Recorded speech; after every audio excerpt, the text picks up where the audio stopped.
super crazy. So, yeah, one person. Usually it's a talent. Yeah, but I think, Miz said it's usually a collaborative effort, and sometimes it's, you can sit down and kind of try to plan out word for word, oh, this character is going to do this, this, and this, and he's going to say this, and he's going to say that, and you'll find out that doesn't resonate at all. It's got to be something that feels real. Sometimes it has to just come from the talent itself, and kind of collaborating with, with the writing team, with the production team, everything. It's one big team that's all trying to, push towards the same goal and stuff. So very rarely it's like, well, I want to say this, and then do this, and this, and this. It's usually a lot of trickling in and then taking a little piece of this and a little piece of that and putting it all together. Thank you, guys. Love your work. Thank you. Love you. Hate to keep asking the writers questions here with Eve and Miz right there, but I just talked for 15 minutes. Yeah. I put myself in no matter what. You'll probably have an opportunity here, but this is for Brian and Ed. How much of the writing process is like triage writing, where, oh, Edge is injured, so we have to come up with a whole bunch of extra stuff because those plans go away? And how much of it is kind of predicated by, for both the wrestlers and the writers, how much of it is like, this isn't really going over. We thought people were going to love this thing that we have planned, and it's just kind of laying an egg, so we better come up with something else. How much is this kind of on-the-fly triage writing that you probably want to avoid, but how much does that creep into the process? It's all of that, because our goal is always to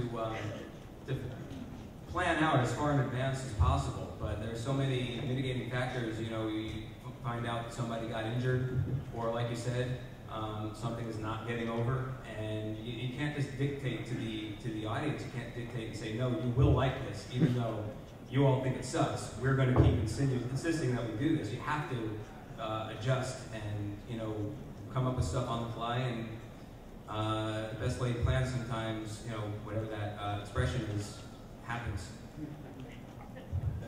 That's why I don't cut promos.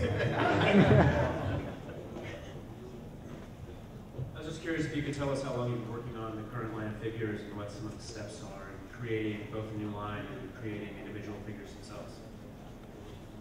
I've been working on the...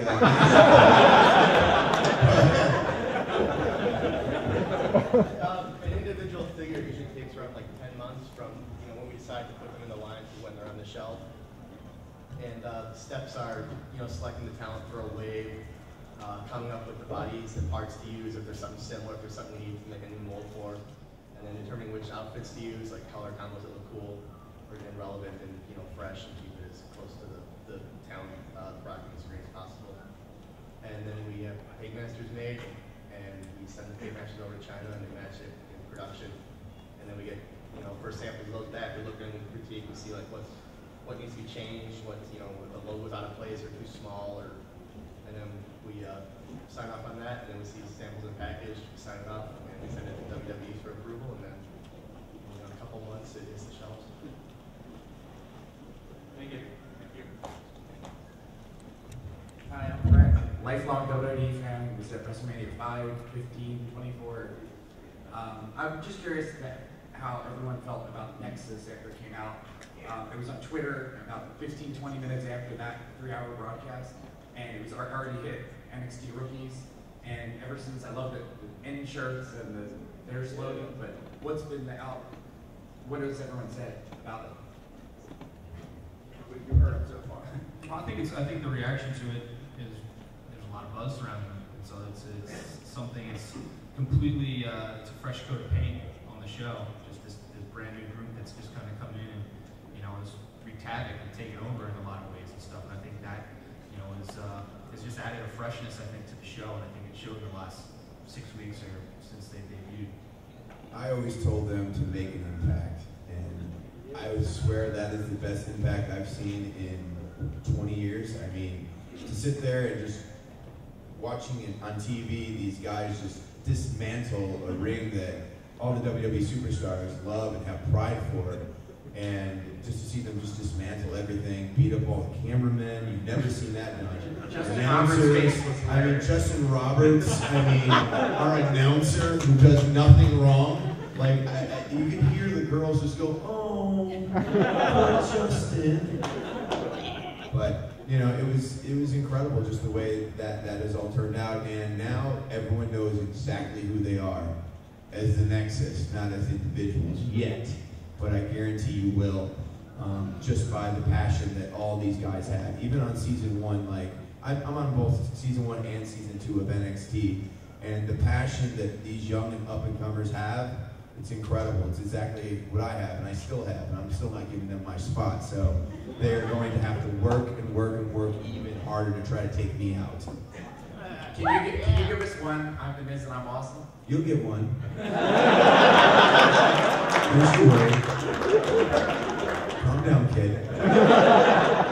That's a two-piece question for Miz, kind of. Two-piece. Two-piece. So let me handle it. Really good. My 3-piece suit. Yeah. That's great. When you first came into WWE, a lot of people kind of wrote you off right away. And I'm not going to lie, I'm one of those people. First time I saw you on SmackDown, I thought you were horrible. Thank you for your support. Next question. I'm one of those guys that, honestly, in my opinion, I think you are the next big star. You're the next Raw.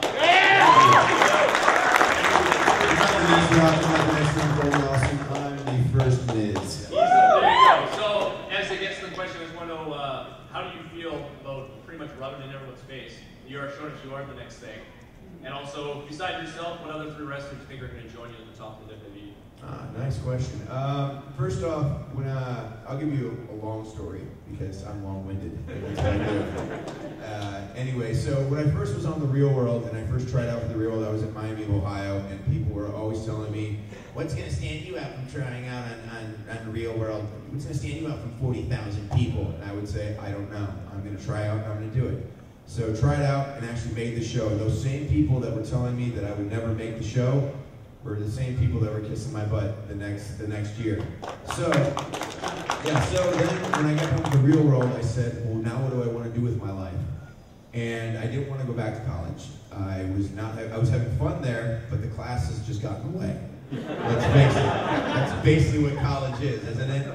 So I literally said, all my life I've always wanted to be a WWE superstar, but never had the confidence, never thought I could do it. You know what I mean? I had the mentality of a small town where you go to high school, after high school you go to college, after college you get a family and a job, and that's your life. That's what I grew up with. So getting on The Real World gave me the opportunity to expand my mind to say I can do anything I want. So I found an independent wrestling school in LA called UPW, which was associated at the time. There you go, which was associated at the time with WWE. So I went there, started training, which most people don't know about, but I was actually training before I was on Tough Enough. The Real World wasn't what got me my contract. I was training before on the independents. So trained for 3 years while doing all the challenges, Fear Factor, basically every reality show I could possibly get on to hopefully get noticed by WWE. And finally I did. Finally I got a call from Ty Bailey that said, listen, would you like to try out, not be on, would you like to try out for Tough Enough? And I said, absolutely. So went there, tried out for Tough Enough, made it onto the show, didn't win. However, where's the winner right now? I don't know where Daniel Puder is, and I don't know if you know his name, but you still know my name. So you can lose and still be the winner. So after that, I impressed the execs from WWE so much that they decided to take me down to Deep South Wrestling, which is a developmental territory, gave me a contract, worked my butt off for 6 months there, moved up to OVW, which was the other farm territory. Then, after that, finally made it onto the show as SmackDown's host. And they told me I was going to be the Ryan Seacrest of WWE SmackDown. You can only imagine what I was thinking. What am I? Ryan Seacrest now? Hey guys, what's up? Welcome to WWE SmackDown. You know what I mean? So I was like, all right, I will make this the best thing I possibly can. Finally did the Diva Search, which I was hosting, which I'll admit it, I was horrible. I forgot lines, I forgot the phone number. I forget the phone number of the contest you were hosting. I